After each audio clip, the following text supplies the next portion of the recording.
Welcome प्रिय छात्रों। परिमेय संख्या के अंतर्गत दो परिमेय संख्याओं के बीच परिमेय संख्या ज्ञात करना हम लोगों ने सीख लिया था। आज हम परिमेय संख्याओं को दशमलव रूप में व्यक्त करना सीखेंगे तथा दशमलव रूप की क्या क्या विशेषताएं होती हैं, इन सब चीज़ों को हम सीखेंगे। परिमेय संख्याओं का दशमलव रूप लिखने के लिए यदि हम कुछ परिमेय संख्याओं को लेते हैं 7/5, यदि हम इसे दशमलव रूप में लिखें तो इसके लिए हम 5 से 7 को डिवाइड करेंगे, जो कि हो जाएगा हमारा 5 1 जा 5, माइनस करेंगे 2 आ जाएगा और पॉइंट लगाएंगे तो यहाँ 0 हो जाएगा। 5 4 जा 20। तो इस प्रकार 7/5 को यदि हम दशमलव रूप में लिखें तो यह आ जाएगा 1.4। इसी तरह 3/4 को यदि हम दशमलव रूप में लिखें तो 3 डिवाइडेड बाई 4 करेंगे तो यह आ जाएगा हमारा 4 7 जा 28 और यहाँ 2 आएगा, पुनः 0 बढ़ाएंगे तो 4 5 जा 20, तो यह आ जाएगा हमारा 0.75। इसी प्रकार यदि हम 3/20 को दशमलव रूप में लिखें तो यह आएगा हमारा 0.115। 3/20 को जब हम इसे दशमलव रूप में लिखेंगे तो 0.15 आएगा। इसी प्रकार कुछ अन्य संख्याओं को भी दशमलव रूप में लिखते हैं। यदि हम 7/11 को दशमलव रूप में लिखें तो यह आएगा हमारा 0.6363 और इस प्रकार यह कभी खत्म नहीं होगा। और 1/3 को यदि हम लिखें दशमलव रूप में 0.333, इस प्रकार यह इसका दशमलव रूप होता है। परिमेय संख्याओं को दशमलव रूप में लिखने से हमें यह मालूम हो जाता है कि कुछ संख्याएं दशमलव के बाद यहाँ पर 7 को 5 से डिवाइड किया गया है, तो कुछ इस दशमलव के कुछ स्थानों के बाद भाग की प्रक्रिया खत्म हो जाती है, समाप्त हो जाती है। यानी कि दशमलव के कुछ स्थानों के बाद यह संख्या पूर्ण हो जाती। इसी प्रकार ये 3/4 में देखें, दशमलव के 2 स्थानों के बाद यहाँ पर भाग की प्रक्रिया पूर्ण हो जाती है। 3/20 में भी दशमलव के 2 स्थानों के बाद 3 को 20 से जब डिवाइड करेंगे तो भाग की प्रक्रिया ये 2 स्थानों के बाद, दशमलव के 2 स्थानों के बाद पूर्ण हो जाती है। किंतु यहाँ पर देखें 7/11 में 7 को जब 11 से डिवाइड करते हैं तो यहाँ पर भाग की प्रक्रिया पूर्ण नहीं होती, बल्कि यह लगातार चलती जाती है। इसमें भाग की प्रक्रिया के अंतर्गत कुछ संख्याएं, संख्या के कुछ अंक लगातार इनकी पुनरावृत्ति होती रहती। इसी प्रकार 1/3 में देखें तो यहाँ पर 1 को जब 3 से डिवाइड करते हैं तो यहाँ पर दशमलव के बाद 3 की पुनरावृत्ति लगातार होती रहती है, भाग की प्रक्रिया कभी समाप्त नहीं होती। तो इस प्रकार परिमेय संख्याओं के अंतर्गत हमें 2 प्रकार की संख्याएं प्राप्त होती हैं। पहली ऐसी संख्याएं हैं जिनमें भाग की प्रक्रिया दशमलव के कुछ स्थानों के बाद समाप्त हो जाती है। ऐसी संख्याओं को हम शांत दशमलव संख्याएं कहते हैं। और ऐसी संख्याएं, दूसरी प्रकार की संख्याएं वे संख्याएं होती हैं जिसमें भाग की प्रक्रिया दशमलव के बाद समाप्त नहीं होती, बल्कि कुछ अंकों की पुनरावृत्ति होने लगती है। इसी प्रकार 7/11 में 6 की पुनरावृत्ति हो रही है, 1/3 में 3 की पुनरावृत्ति हो रही है। तो ऐसी संख्याएं जिनमें भाग की प्रक्रिया लगातार चलती रहती है, दशमलव के कई स्थानों के बाद भी समाप्त नहीं होती, ऐसी संख्याओं को हम अशांत दशमलव संख्याएं या नॉन टर्मिनेटिंग डेसिमल संख्याएं कहते हैं, डेसिमल नंबर्स कहते हैं। अब हम कैसे ज्ञात करेंगे कि कौन सी संख्याओं को शांत दशमलव में लिख सकते हैं और किनको नहीं लिख सकते, यानी अशांत दशमलव के रूप में लिख सकते हैं। तो यहाँ पर हम देखें 7/5 में, यहाँ पर हर देखें तो हर हमारा है 5। इसके हम यदि हम अभाज्य गुणनखंड करें तो 1/5 होगा। इसी प्रकार 3/4 में देखें तो 4 यहाँ पर 4 हमारा क्या है, हर है। इसके यदि हम अभाज्य गुणनखंड करें तो 2/2 हो जाएगा।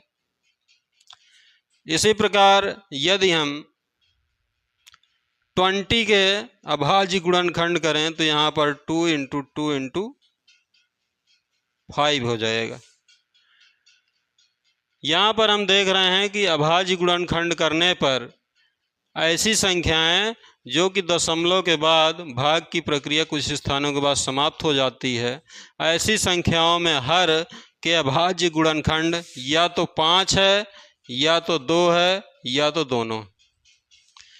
तो ऐसी परिमेय संख्याएं जिनमें हर में अभाज्य गुणनखंड केवल 2 या 5 या 2 और 5 दोनों होते हैं। शांत दशमलव संख्याओं में क्या होता है, हर में अभाज्य गुणनखंड, हर में अभाज्य गुणनखंड में गुणनखंड